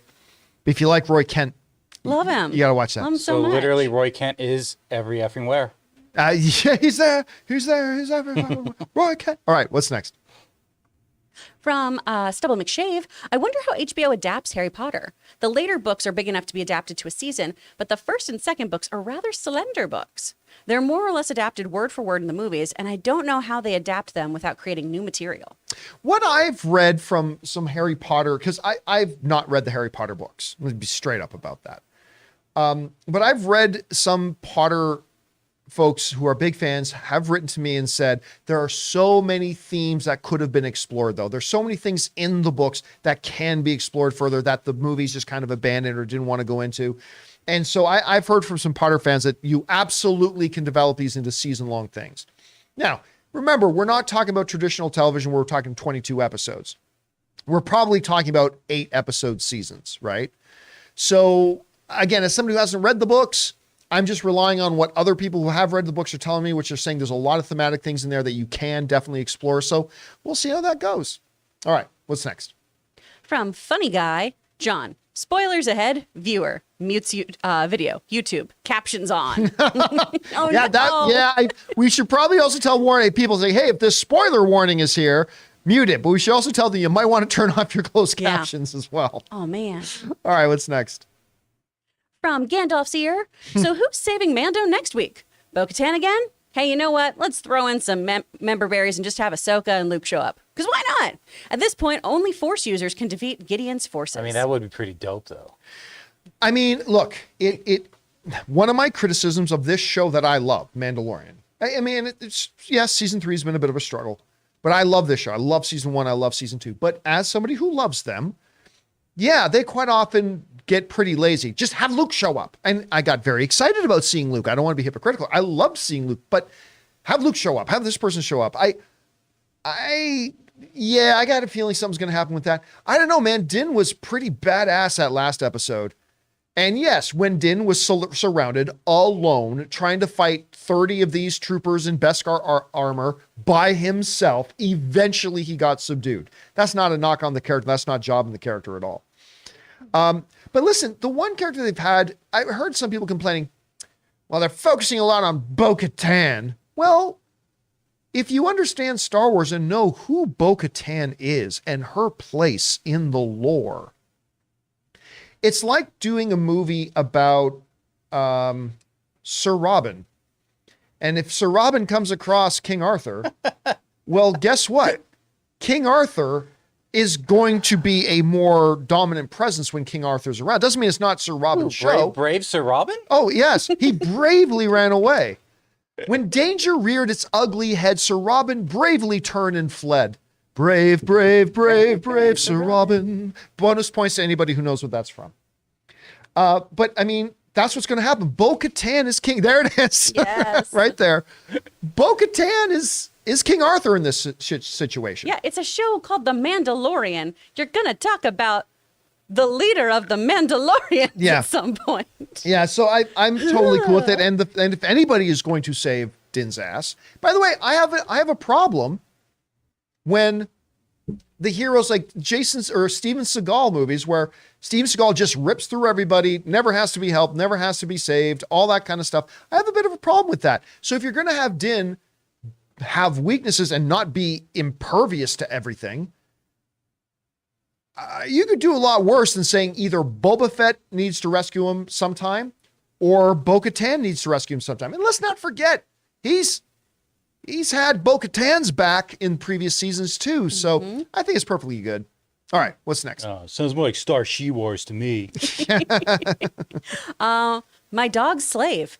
If you decide to watch Happy Valley, it's in the same vein of Mayor of Easttown. It's better and probably inspired Kate's show. This is far better, and I loved that show too. That's big talk. Yeah. That's big talk because Mayor of Easttown was one of the best things that was on television that year. It's so freaking good. Again, I've never even heard of the show before that, but now that you put it on my radar the other day, I will keep my eyes open for that. Thank you for the recommendation. All right, what's next? From Luke1234, when Star Wars The Force Awakens came out, some people were calling Rey a Mary Sue because of how easy everything was for her. When it was revealed in The Rise of Skywalker that she was a Palpatine, did it make that argument null and void? No, the argument was null and void to begin with. It is one of the stupidest things I've ever heard people say about a movie. Because this whole thing, like, did you not watch the same movie as I did? Because no, I'm not saying it's the greatest movie of all time and Rey's the greatest character of all, but this whole thing, did you not watch the movie? Number one, she was incredibly gullible. She was tricked, deceived, being able to be caught at every step of the way along the way. Number two, did everybody miss the scene when they're on the planet? Why am I forgetting Lupita Nyong'o's character's name? I can never remember. Oh man, is it Maz Kanata? Thank you, Maz yes. Kanata. When they're hanging on Maz Kanata's side and Adam Driver shows up, oh hey Rey, boop, knocks her out, picks her up, carries away just like that. She was easily beaten, easily defeated. She gets injured. Like this whole argument about, oh, she was indestructible and infallible in the first one. Like, did you not watch the movie? Or are you just so desperate to find something to complain about that you're going to just make shit up? It's one of the dumbest things I've ever heard. So there's that. She was a deeply flawed, deeply exposed character. And by the way, Luke Skywalker in the first Star Wars movie was way bigger of a Mary Sue than Rey in The Force Awakens. Luke is a much better character, don't get me wrong. But he was a much bigger Mary Sue in it, right? Like everything just works out his way. I've never used the Force. You know what I'm going to do? I'm going to take a shot nobody else in the universe can take. Pew-pew. He's a lot like his father in Phantom Menace. Yes. Let's do a flip. That's a good trick. Meanwhile, whole like I'll take out the entire armada by myself. I mean, let's just call it what it is. You cannot like the character for many, many reasons. There are many reasons. If you don't like the Rey character, there are many reasons not to like the Rey character. Okay, there are. But that one is desperately grasping at straws because there are male characters in Star Wars who way more were like that, and you never said shit about them. Mm-hmm. So, I'm just saying it. Now, again, many legitimate reasons not to like the character if you don't, but that one is a desperate one. Anyway, that's just me. What's next? From James, both axe wolves and the armor were not with the main group during the ambush. I think one of them is the spy referred to in the title of the episode, and not the Elia Kane. I think it is Axe since he was not there for the season 2 finale. I've heard that theory. The armorer has shown nothing about that. Now, here's the argument I heard about the armorer maybe being the inside person who set up them to fail. Yes, the obvious one that she says, I'll take everybody back to the ship. So she's conveniently not there. True, but she didn't need to volunteer to go. She was one of the first people to stand up and say, I will go. She didn't need to be there at all. So there's that. The other argument for that is that the armorer was specifically trying to set everybody up because she's the one who said, okay, Bo-Katan, you can take off your helmet and go get the other Mandalorians. Go get the other Mandalorians and let's bring them all into one place so Moff Gideon can pick them off. That's the other thing. Now, again, I don't buy into that theory. I do not believe the theory that the armorer is the one who's double-crossing everybody. But there are some legitimate arguments about it, and it's something we'll have to keep our eye on. Because maybe she's a little bit jealous of Bo-Katan Kryze now being there. I mean, I don't know. So it's a possibility. There's the theory that she's like a Darth Maul supporter or something. Like she was one of those? Yeah. Yeah, I was reading that online a while ago. I was like, oh, is the armorer this character? Death Watch. Yeah. All right, what's next? From JCSC, John, the reason why I've paid attention to your content for 12 plus years is because you've been clear and unambiguous with your thoughts. Until you expressed your opinion about the HBO Max name change. Very ambiguous. I couldn't tell if you just hated it or really hated it. I had a lot of ambiguous feelings about that. There it is. There's David Zaslav and his Maxophone. God, that is that's a great Photoshop. What do you mean Photoshop? Yeah, haters say it's Photoshop. Did you make that, Ray? Well, yeah, I just stuck a saxophone. I didn't know if you found the picture. You just made it. Give all credit to David Zaslav for setting up that picture right there. So perfectly. Find it on Google. It's like one of the first things there. Yeah. Now listen, again, as monumentally stupid as I think taking the words HBO, the word HBO out of the title of their premium, highest profile streaming product, and I do think it's an idiotic decision. It is not the decision that is going to make or break the channel. And it will not have any impact on how good or bad the Penguin series will be. It will have no impact on how good or bad this Harry Potter franchise is going to be. It'll have no impact on any of that. In the grand scheme of things, it ain't that important. It's just something that's not terribly important that is yet still remarkably stupid. So anyway, there's that. All right, what's next? Nothing big, just a rendezvous with destiny. It's a rendezvous with destiny. From Russ, Max sounds like a streaming service for Cinemax. Totally does. It's like Warner Discovery licked the last cupcake so Cinemax couldn't have any. What? Well, by the way, now every teenage boy is familiar with Skinemax. What ultimately happened with Cinemax? Is it still a thing? Did somebody buy them? What is the situation with Cinemax? No longer exists? I'll Google it, but I'm scared. Wait, you're asking? I don't know. Yeah, no, I'm legitimately asking. I have no idea. Like, I was in Canada when Cinemax all I know was is when we got the free trials of Cinemax, they had the crappiest movies. Like basically like primetime movies, the ones that you're supposed to watch to subscribe. Like, they're showing this movie. Yeah, I thought I'm HBO owned Cinemax. Yeah, That's why it's called they HBO had the- Max. Do they? I had no Yeah. idea. I had They no had the idea. crappiest movies, so Okay, here we go. That was the merger. Skinemax no more. HBO exits erotic programming space. This They HBO happened owned it. in August of But they did. They do 2018. own Cinemax. They did. Okay. So now, now the underdog is now the main name, which is Yeah, really Max, weird. it's the same one. All right, you know what? HBO isn't recognizable enough. Let's get the Cinemax name in there. At least half of it. Make it that. All right, what's next? From Lil Wayne is the GOAT. I'm about to sound full of crappy, and you will probably say I am. But I know of someone who has seen Flash. I will say this, as a doubter of it before, I now think it'll be this year's biggest film. Well, remember, a lot of times the quality of the film will not necessarily be reflected in the box office result, right? So we'll see. But listen, that's just consistent with everything we've heard from everyone. Everyone I have spoke to who has connections to this movie or has seen the movie has told me it's phenomenal. It's just, and the reports, and then we heard what James Gunn had to say about it, even though he had nothing to do with the making of the movie. I'm expecting it to be really great. I don't know that it won't be the biggest film of the year. Yeah, I I mean, don't we think look so. at what's happening with DC movies right now and the underperformance they have. Now, look, I'm not saying that The Flash won't make the $130 million that's Shazam 2 made. I'm not saying it'll make the under $400 million that Black Adam made. But the reality is that DC films are really underperforming right now, so it'll make it take a hit, but it will still be a big movie, and especially if it's as good as what we're hearing. will it be the highest grossing comic book film of the year? Well, what's it up against? So we've Guardians got 3, which is probably its big competitor, I think. because ultimately, how much did Ant-Man 3 make? I can look really quick. It wasn't Like 4 huge. something, wasn't it? What's that? Wasn't it 4 something? I think it's 5 something. On a scale of 1 to Black Adam.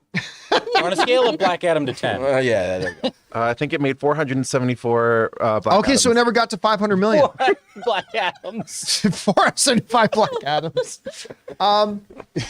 Yeah, no. The biggest comic book movie of the year will be Guardians 3. That'll be the biggest comic book movie of the year.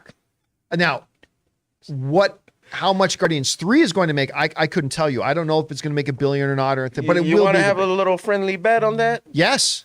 I will say The Flash makes more than Guardians 3. Really?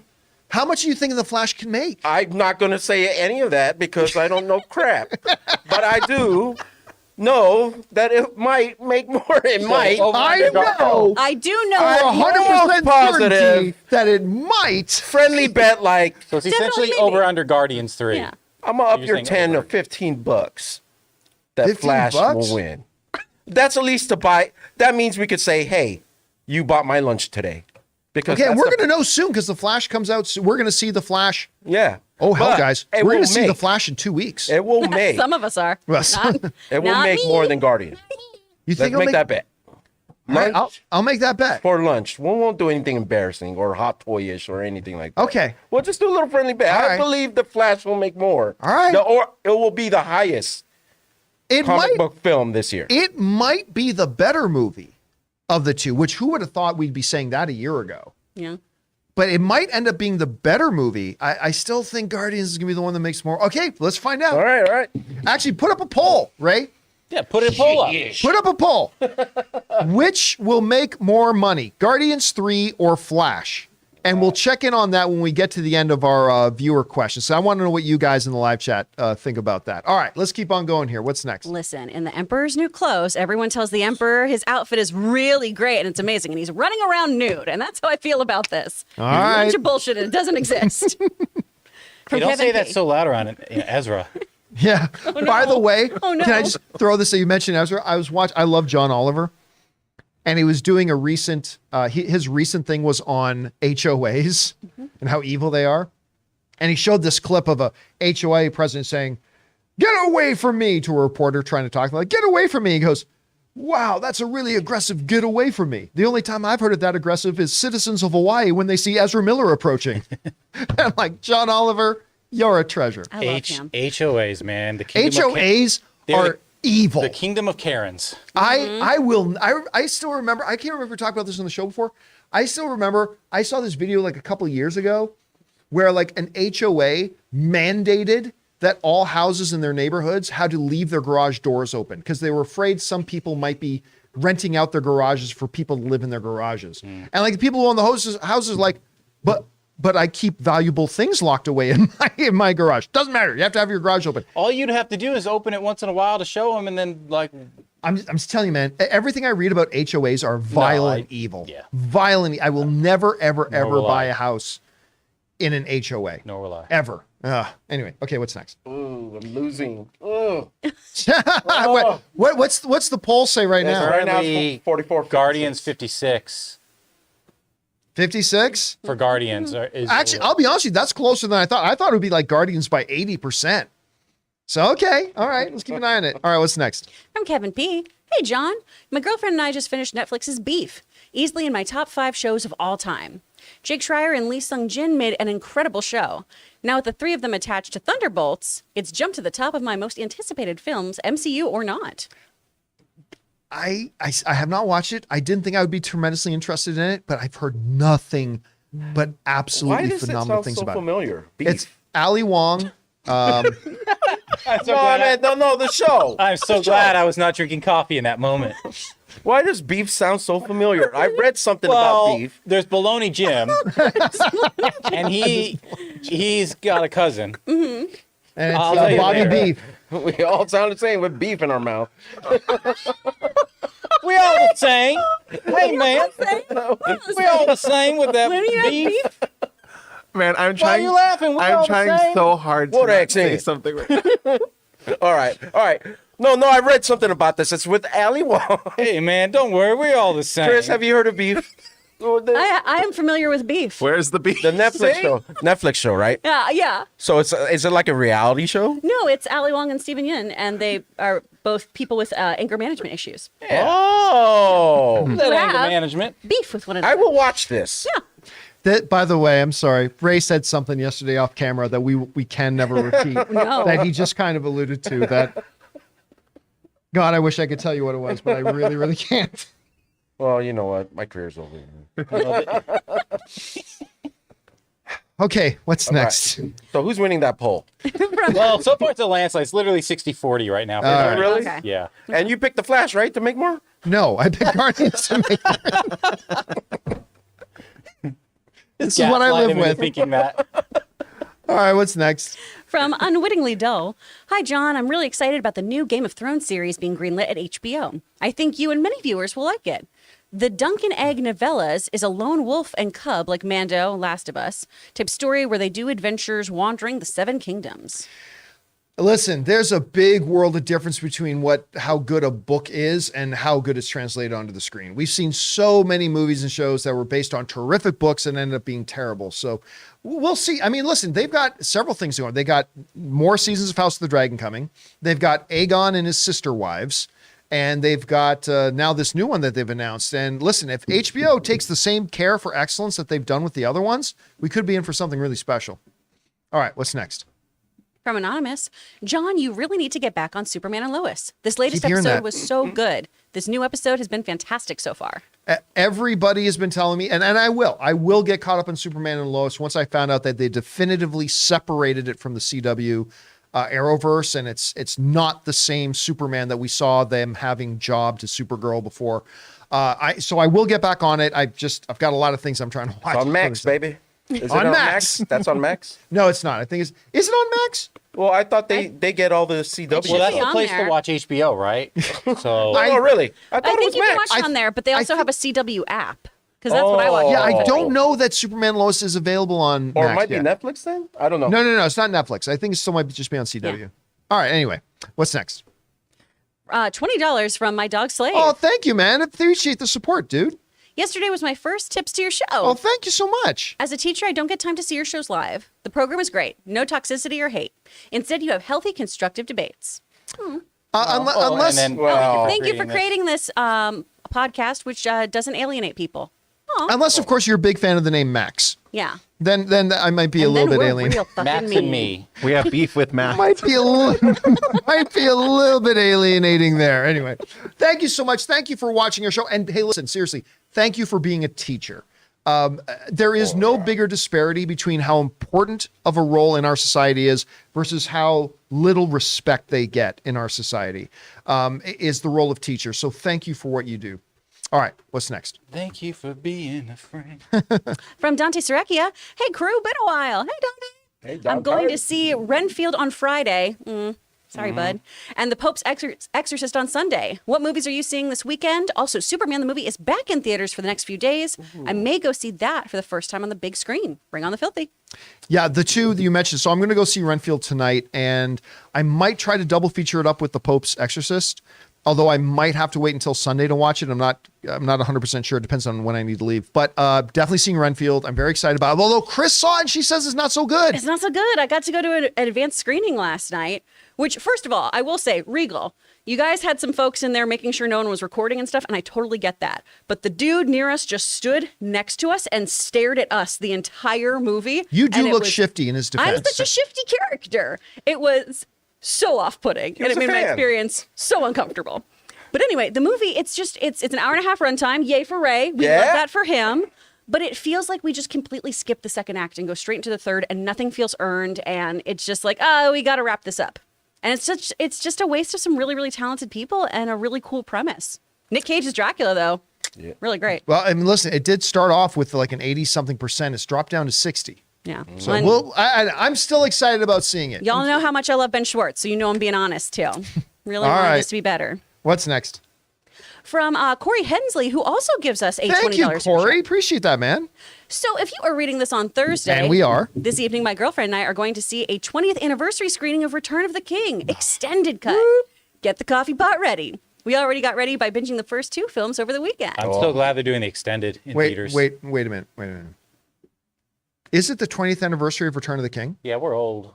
Wait. It was no, it can't. Yeah, Because 2000. didn't we just celebrate the 20th anniversary 'cause it of the first Lord of the It Rings was film? 2001, 2002, 2003.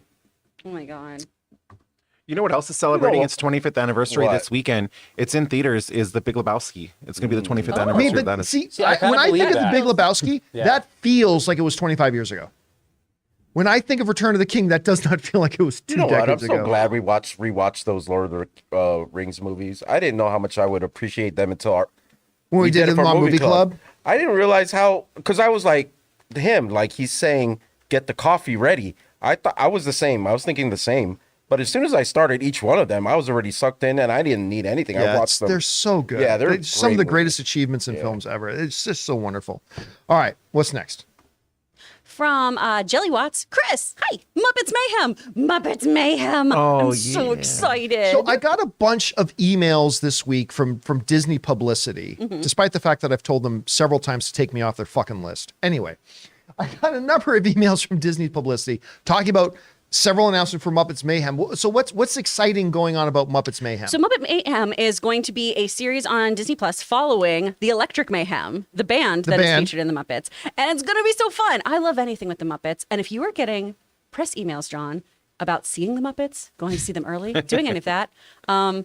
please send them to me. I was gonna say, I live in Burbank, and Yeah. if you ever get a screening at yeah, but Disney you do know Studios, these are non-transferable, right? send them Like, over. I can put on a hat and say I'm John I'll be like, Campea. John Campea. Chris, we I'll- could Just stop wear each other in Canada's a Yeah, sweatshirt the entire and time I'll the just be Rebels like, hat. I'm John Campea, good Canadian kid. Thank you so much, friend. I'm going to go see my wife Anne at our house. Well, John, Weird Al is going to be in this. Hooray! I never said the house that way. but I sorry. hope They host. I'm so sorry that I didn't get here sooner. Sorry. What's this movie about? Oh, no. Story. I've heard story. Story. I've heard John say Sorry, I'm story late. on accident sometimes. Watching but- too many but not episodes. Too many episodes that you can't do that on television. And now I was running late. I know I've said things about the press before, but I'm sorry. Is- He'll believe it. Tell me, is Alanis Morissette and Ryan Reynolds here?